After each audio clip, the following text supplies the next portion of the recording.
الحمدللہ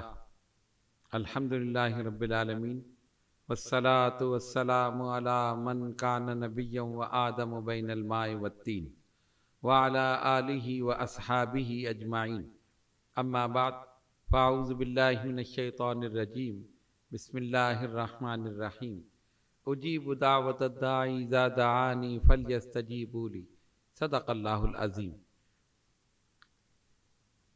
آج ہم آپ کے سامنے دعا کی فضیلت، اہمیت، اس کی قبولیت کے مقامات اور اوقات اس کے متعلق بیان کریں گے۔ دعا کے معنی ہے پکارنا، طلب کرنا۔ نبی پاک علیہ الصلوۃ والسلام نے فرمایا الدعاء مخ العبادہ، دعا عبادت کا مغز ہے۔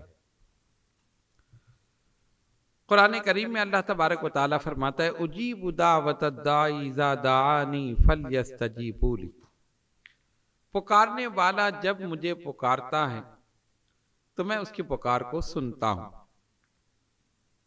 دعا کے لیے کوئی خاص وقت معین نہیں، یعنی آپ کسی بھی وقت دعا کر سکتے ہیں، صبح کریں، دوپہر کو کریں، شام کو کریں، لیکن عبادات کے بعد دعا کرنا یہ لازمی ہے، ضروری ہے۔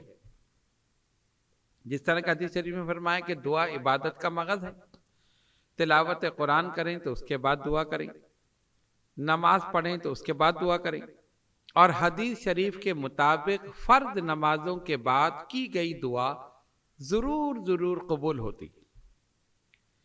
اسی طرح وظائف پڑھیں اس کے بعد دعا کریں، کوئی بھی وظیفہ پڑھیں، تلاوت قرآن ہو یا کوئی بھی ایسا ورد ہو جو آپ کے معمولات میں ہے تو اس کے بعد ضرور دعا کرنی چاہیے۔ اللہ تبارک و تعالیٰ چاہتا ہے کہ بندے مجھ سے مانگیں، مجھ سے طلب کریں، اور جو اس سے نہیں مانگتا، طلب نہیں کرتا، اللہ تبارک و تعالیٰ اس سے ناراض ہو جاتا ہے۔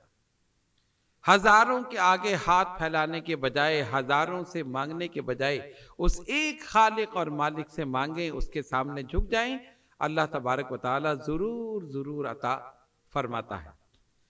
حضرت غوث الاعظم سیدنا شیخ عبد القادر جیلانی حسنی الحسینی رضی اللہ تعالیٰ عنہ کے ملفوظات میں اور آپ کی حیات مبارکہ میں یہ واقعہ درج ہے کہ آپ نے فرمایا کہ ایک بندہ نماز پڑھنے کے لیے مسجد میں جاتا ہے، اللہ کی رحمت کی نظر اسے دیکھ رہی ہے کہ یہ مجھ سے کچھ مانگے گا، کچھ طلب کرے گا۔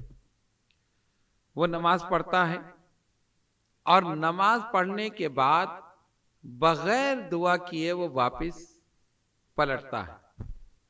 اب رحمت کی نظر دیکھ رہی ہے کہ شاید یہ واپس آ جائے، مجھ سے مانگے، طلب کرے، لیکن وہ ایسا ناشکرا بندہ ہے کہ بغیر دعا کیے وہ مسجد سے نکل جاتا ہے۔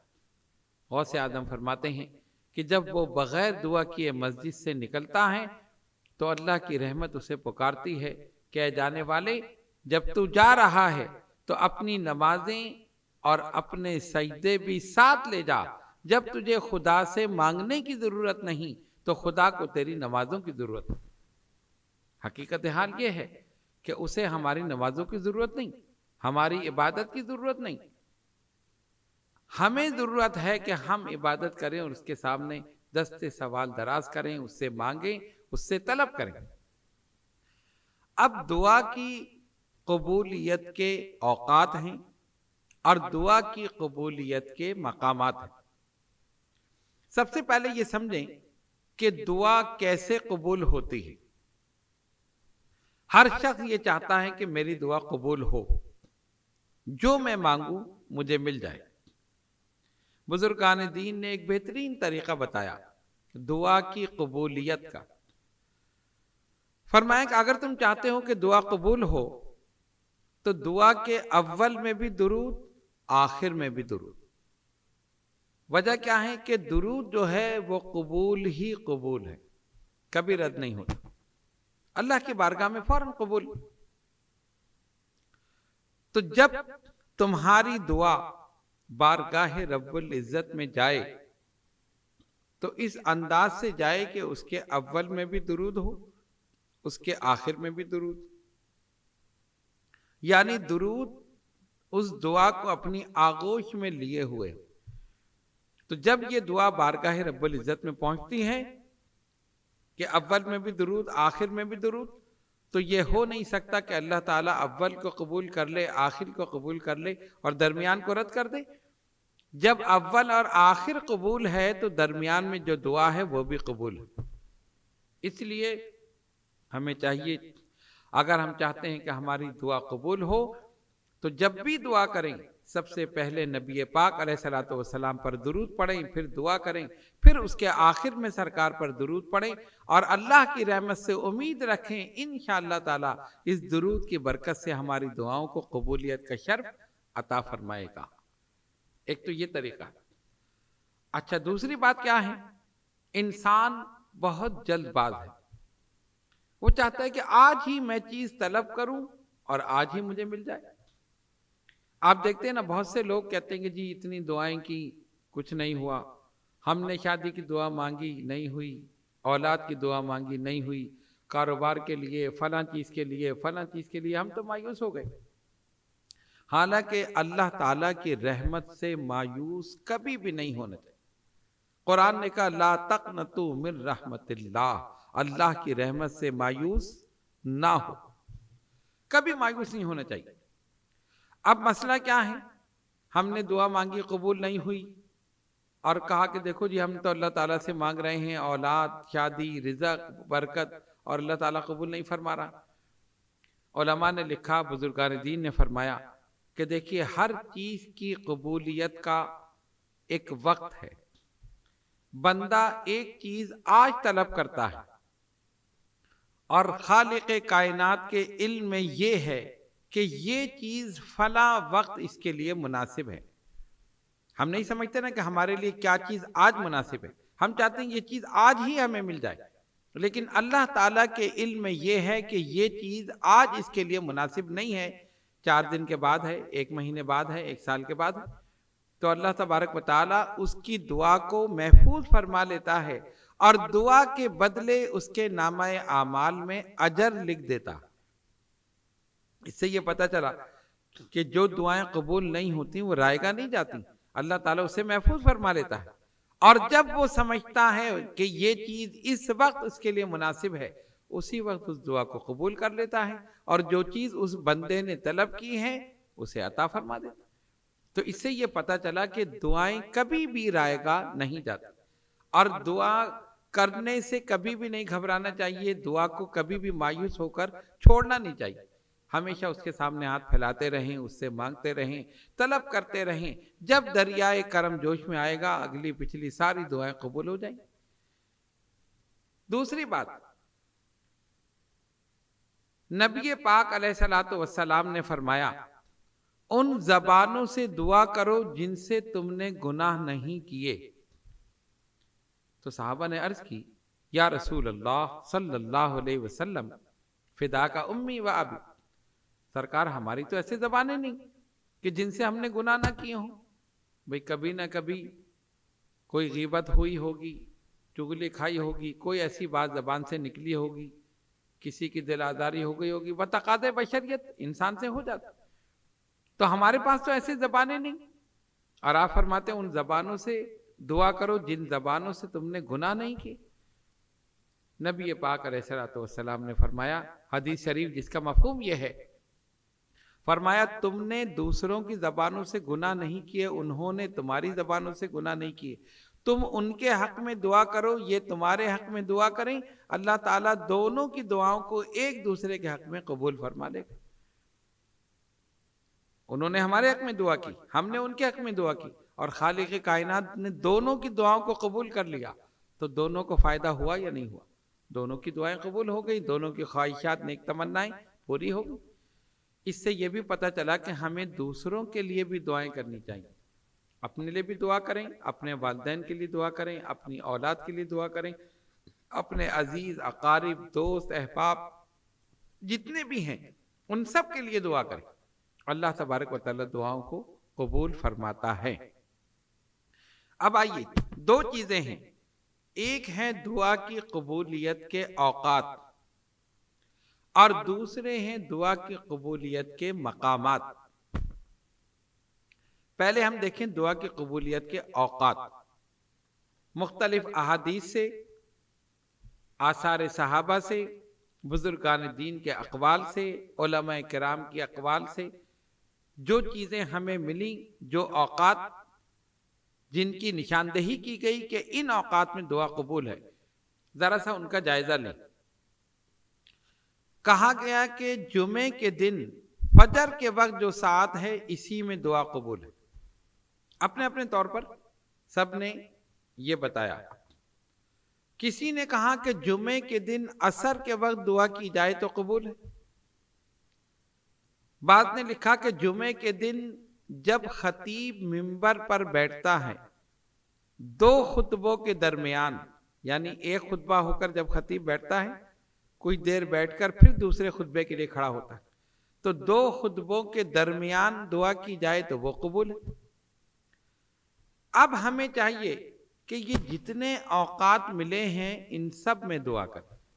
جمعے کے دن فجر کے وقت بھی کریں، دو خطبوں کے درمیان بھی کریں، عصر کے وقت بھی کریں، یا اگر عشاء کے وقت کسی نے بتایا تو عشاء کے وقت بھی کریں۔ ان تمام اوقات میں دعا کریں، جو بھی وقت مقبولیت کا ہوگا دعا قبول ہو جائے۔ اسی طرح کچھ راتیں ایسی ہیں کہ جن میں دعا قبول ہے۔ شب قدر میں دعا قبول ہے، شب برات میں دعا قبول ہے، شب معراج میں دعا قبول ہے، شب میلاد 12ویں شب اس میں دعا قبول ہے، شب عاشورہ میں دعا قبول ہے، رجب کی پہلی رات اس میں دعا قبول ہے۔ یہ مختلف شیوب جو راتیں ہیں ان تمام راتوں میں دعا قبول ہے۔ اور ویسے حدیث شریف کے مطابق ہر رات، یعنی یہ جو عام راتیں گزر رہی ہیں، ہر رات آدھی رات کے بعد اللہ تبارک و تعالیٰ کی طرف سے ندائیں دی جاتی ہیں، ہے کوئی مانگنے والا کہ ہم اسے عطا کر دیں، ہے کوئی گناہوں کی مغفرت چاہنے والا کہ ہم اس کے گناہوں کی مغفرت کر دیں، ہے کوئی اپنی روزی میں رزق میں برکت چاہنے والا کہ ہم اس کے روزی رزق میں برکتیں عطا کر دیں۔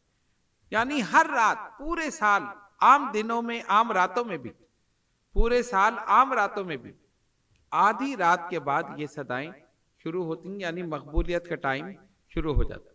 اسی طرح تہجد کے وقت، اسی طرح صبح صادق کے وقت، یہ تمام اوقات وہ ہیں کہ جن میں دعائیں قبول کی جاتی ہیں۔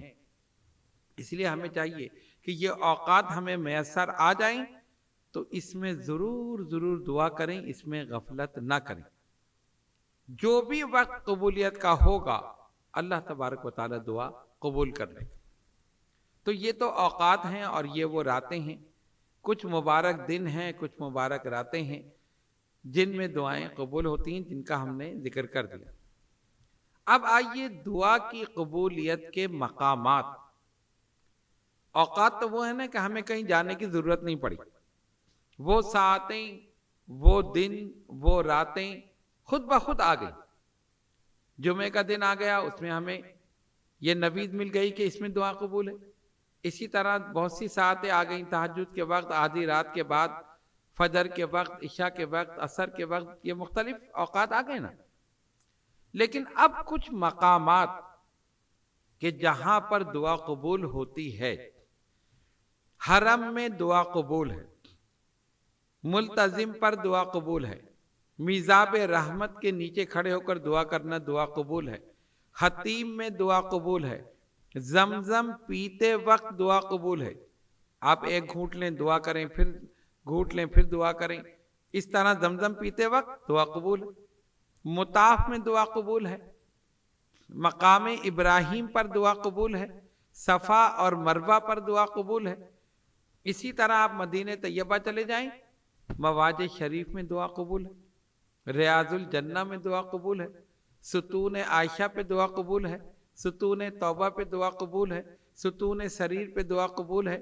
اسی طرح یہ جتنے ستون ریاض الجنہ میں ہیں، جس کے پاس کھڑے ہو کر آپ دعا کریں دعا قبول۔ اصحاب صفہ کا چبوترا، جہاں پر نبی پاک علیہ الصلوۃ والسلام صحابہ اکرام رضوان اللہ تعالی علیہم اجمعین کو درس دیتے تھے، تبلیغ فرماتے تھے، اس چبوترے پر دعا قبول ہے۔ اس طرح مسجد نبوی کی وہ جگہیں، وہ مقامات جہاں نبی پاک علیہ الصلوۃ والسلام تشریف فرما ہوتے تھے، جہاں سے گزرے، ان تمام مقامات پر دعا قبول ہے۔ محراب النبی میں دعا قبول ہے، مواج شریف میں دعا قبول ہے۔ اسی طرح یہ سارے مقامات وہ ہیں کہ جہاں دعا قبول ہے۔ مسجد قباء میں دعا قبول ہے، مسجد قبلتین میں دعا قبول ہے، اسی طرح دیگر مساجد۔ تو یہ وہ مقامات ہیں جہاں پر اللہ تبارک و تعالیٰ کی رحمتیں، برکتیں نازل ہوتی، اور وہ مقامات جو اللہ تعالیٰ کے محبوب بندوں سے نسبت رکھتے ہیں، جہاں ان کے مقدس قدم لگے، وہاں دعا قبول ہے۔ تو ہمیں چاہیے کہ جب وہ مقامات ہمیں میسر ہو جائیں تو ضرور ان مقامات پر دعا کریں، کوشش کریں کہ ہم ان مقامات پر جائیں اور اپنے ہاتھوں کو اللہ کی بارگاہ میں پھیلائیں۔ اس کی رحمت سے امید ہے کہ وہ اپنے حبیب پاک صاحب لولاک صلی اللہ علیہ وسلم کے صدقے میں انشاءاللہ تعالی ضرور قبول فرمائے۔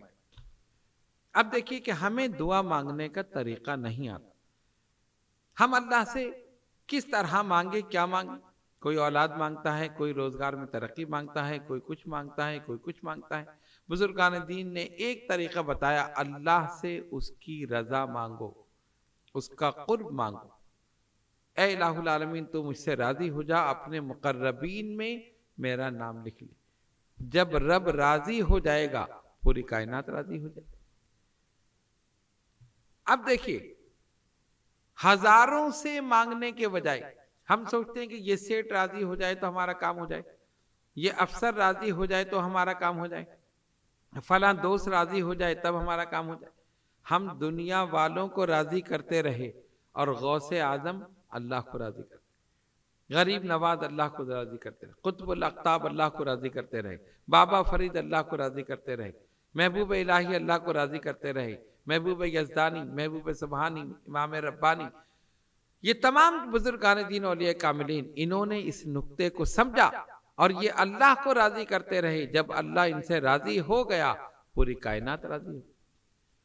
تو دعا کا ایک طریقہ یہ بھی ہے کہ جب آپ دعا مانگیں تو صرف اور صرف اللہ کی رضا مانگیں۔ مولا تو مجھے اپنی رضا کی سند عطا فرما دے اور میرے گناہوں کو معاف فرما کر اپنے نیک اور مقربین میں، یعنی مقربین بارگاہ رب العزت جو بندے کے ہیں، ان میں میرا نام لکھ لے۔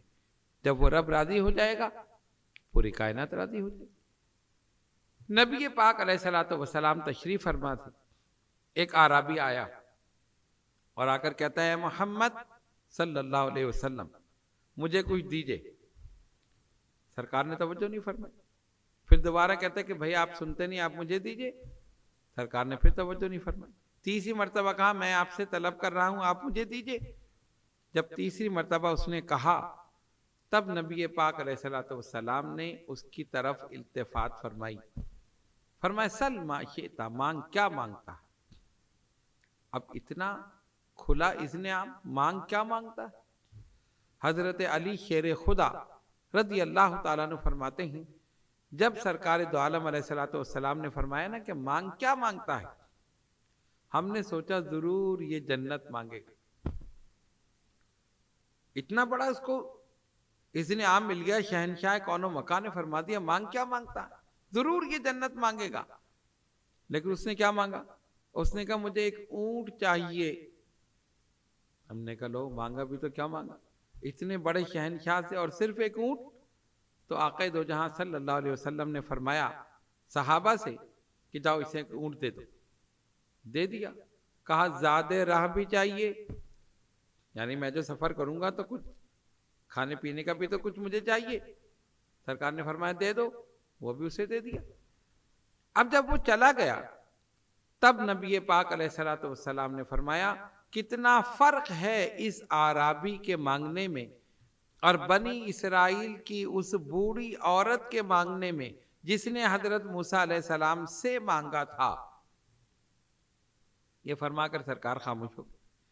اب آپ دیکھیں یہ علم دینے کا ایک طریقہ ہے۔ جب یہ فرمایا نا کتنا فرق ہے اس اعرابی کے مانگنے میں اور بنی اسرائیل کی اس بوڑھی عورت کے مانگنے میں جس نے حضرت موسیٰ علیہ السلام سے مانگا تھا۔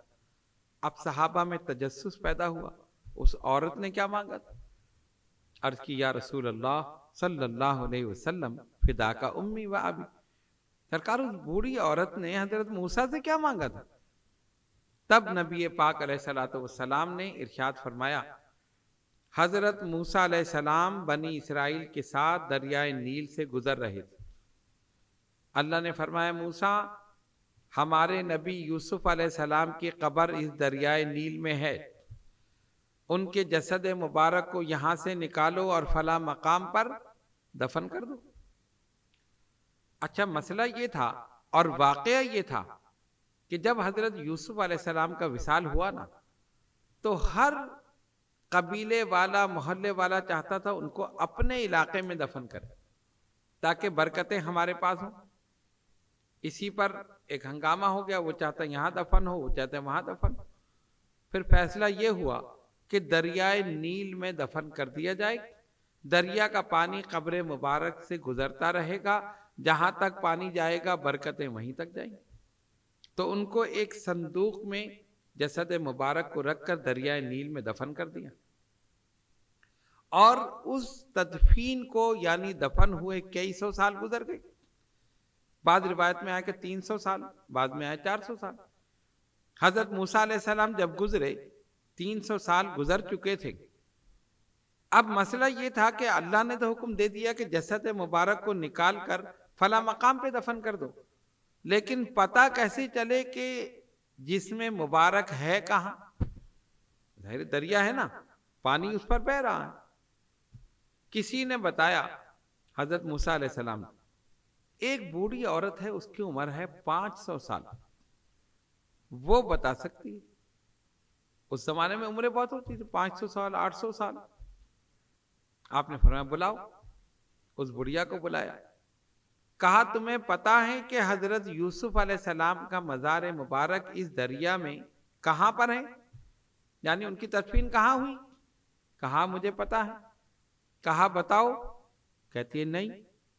اور میں عجیب بات ہے بھائی، تم ہمیں بتاؤ، اللہ نے حکم دیا ہے کہ ان کی جسم مبارک کو نکال کر فلاں مقام پہ دفن کریں۔ وہ بڑی چالاک بڑھیا تھی، اس نے کہا مجھے کچھ دیں تو میں بتاؤں۔ فرمایا اچھا مانگ، کیا مانگ؟ اب دیکھو وہ بھی جانتی تھی کہ نبی دے سکتا ہے، نبی سے مانگنا چاہیے۔ اس نے کہا ایک تو میری خواہش ہے کہ میں پھر 18 سالہ دوشیزہ ہو جاؤں۔ ہر عورت کی خواہش یہی ہوتی کہ وہ جوان ہی رہے، کوئی عورت بوڑھا ہونا نہیں چاہتی۔ 500 سال ہو گئے زندہ رہتے ہوئے، اور پھر بھی چاہ رہی ہے میں پھر جوان ہو جاؤں۔ موسیٰ علیہ السلام نے دعا کر دی، وہ جوان ہو گئی۔ اب بتاؤ کہانی ایک اور چیز ہے، آپ نے وعدہ کیا تھا نا جو میں مانگوں گی آپ دیں گے، ہاں ٹھیک ہے ہم دیں گے۔ پوچھو مانگو، کیا مانگتی؟ کہا جنت میں آپ کے ساتھ رہوں۔ موسیٰ علیہ السلام نے فرمایا نہیں یہ بات صحیح نہیں ہے، چل ہم دعا کر دیتے تم جنت میں چلی جاؤ۔ نہیں ورنہ میں بتاؤں گی۔ اب مسئلہ بڑا عجیب ہے، پتہ اسی کو ہے کسی اور کو پتہ نہیں، اور یہ کہہ رہی ہے نہیں آپ یہ دعا کریں کہ جنت میں میں رہوں، لیکن جنت میں بھی آپ کے ساتھ آپ کے محل میں۔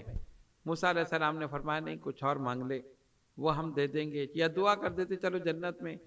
یہ کہتی ہے نہیں مجھے یہی چاہیے۔ موسیٰ علیہ السلام نے فرمایا کہ نہیں تم کچھ اور مانگ لو۔ یہی ہوتے ہوتے جب بحث آگے بڑھی، اللہ نے فرمایا موسیٰ جو یہ مانگ رہی ہے تم دے کیوں نہیں دیتے؟ جو یہ مانگ رہی ہے تم دے کیوں نہیں دیتے؟ ارے ہاتھ اٹھانا تو تمہارا کام ہے، دینا تو ہمارا کام ہے۔ موسیٰ علیہ السلام نے دستے مبارک اٹھا دیا، اللہ نے دعا قبول فرمائی۔ تب اس نے بتایا کہ دریائے نیل میں فلاں مقام پر حضرت یوسف علیہ السلام کی قبر ہے۔ موسیٰ علیہ السلام نے اس جگہ کو کھدوایا، اس مقام پر پہنچے، جسد مبارک کو نکالا تو 300 یا 500 بے اختلاف روایت اتنے 100 سال کے بعد بھی حضرت یوسف علیہ السلام کا جسم مبارک بالکل ایسا تھا جیسے آج ہی دفن کیا گیا۔ غور کیجیے کیوں؟ نبی پاک علیہ الصلوۃ والسلام نے فرمایا ان اللہ حرم علی الارض ان تاکل اجساد الانبیاء، اللہ نے حرام کر دیا ہے زمین پر نبیوں کے جسموں کا کھانا، زمین ان کے جسموں کو نہیں کھا سکتی۔ فنبی اللہ حی یرزق، اللہ کا نبی زندہ ہوتا ہے اور اسے رزق بھی دیا جاتا ہے۔ اس سے یہ پتہ چلا کہ انبیاء کرام علیہ السلام جس جسم اور جس کفن کے ساتھ جس طرح اپنی قبور میں آرام فرما ہے، قیامت تک اسی طرح ہیں۔ زمین ان کے جسموں کو نہیں کھا سکتی، ان کے کفن تک کو میلا نہیں کر سکتی۔ اس سے یہ پتہ چلا کہ مانگنے کا طریقہ چاہیے، مانگنے کا سلیقہ چاہیے۔ تو اللہ تبارک و تعالیٰ سے مانگنا ہو، آپ سب کچھ مانگ سکتے ہیں۔ آپ اولاد مانگیں، آپ شادی مانگے کہ شادی ہو جائے، اولاد ہو جائے، رزق میں ترقی ہو جائے، برکت ہو جائے، بہت کچھ ساری چیزیں آپ مانگیں، لیکن سب سے بڑی دعا یہ ہے کہ اس کی رضا مانگیں، اس کا رحم مانگیں، اس کا کرم مانگیں۔ جب وہ راضی ہو جائے گا، پوری کائنات راضی ہو جائے گی۔ تو اس لیے وہ لوگ کہ جو اللہ سے بھی نہیں مانگتے، دعائیں نہیں کرتے، ان سے زیادہ بد نصیب اور کوئی نہیں۔ اللہ اپنے بندوں سے بڑی محبت کرتا ہے۔ حدیث شریف کے مطابق 70 ماؤں سے زیادہ وہ اپنے بندوں سے محبت کرتا ہے۔ ایک ماں کی محبت بے مثال ہے، اور یہاں فرمایا گیا 70 ماؤں سے زیادہ تمہارا رب تم سے محبت کرتا ہے۔ وہ چاہتا ہے بندے اپنے ہاتھ پھیلائیں، مانگے، طلب کریں اور میں ان کو عطا کر دوں، لیکن ہم بڑے ناشکرے ہیں کہ ہم اس سے طلب نہیں کرتے۔ اس لیے میرے بزرگوں اور دوستوں، آپ جب بھی عبادت کریں، تلاوت قرآن کریں، اس کے بعد دعا کریں، فرض نماز کے بعد خصوصاً دعا کریں، سنتوں کے بعد، نوافل کے بعد، عبادات کے بعد، وظائف کے بعد، جو بھی اوراد آپ کرتے ہیں اس کے بعد ہر وقت ہر لمحے اللہ سے مانگے، اس سے طلب کرتے رہیں، اور اس یقین کے ساتھ طلب کریں کہ وہ سن بھی رہا ہے اور انشاءاللہ عطا بھی فرمائے۔ اجیب دعوت الداعی اذا دعانی فلیستجیبوا لی۔ جو اس سے مانگتا ہے وہ کہتا ہے میں پکارنے والے کی پکار کو سنتا ہوں۔ بندہ سجدے میں، سجدہ زمین پر ہوتا ہے نا، سجدے میں اللہ کو پکارتا ہے سبحان ربی الاعلی، سبحان ربی الاعلی۔ وہ زمین پر پکارتا ہے، وہ ساتوں آسمان پر اس کی پکار کو سنتا ہے اور اس کو عطا بھی فرماتا ہے۔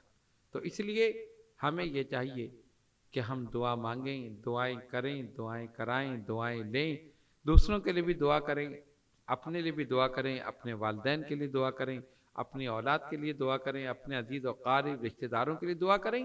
دعا ہر وقت کی جا سکتی ہے، ہر لمحے کی جا سکتی ہے، خصوصاً وہ اوقات جو احادیث میں، آثار صحابہ میں اور دیگر بزرگان دین کے اقوال سے ہمیں معلوم ہوئے، ان تمام اوقات میں دعا کریں۔ اللہ تبارک و تعالی ان دعاؤں کو ضرور قبول فرمائے گا، اور جو آپ سچے دل سے پورے یقین کے ساتھ مانگیں گے انشاءاللہ تعالی آپ کو ضرور عطا فرمائے۔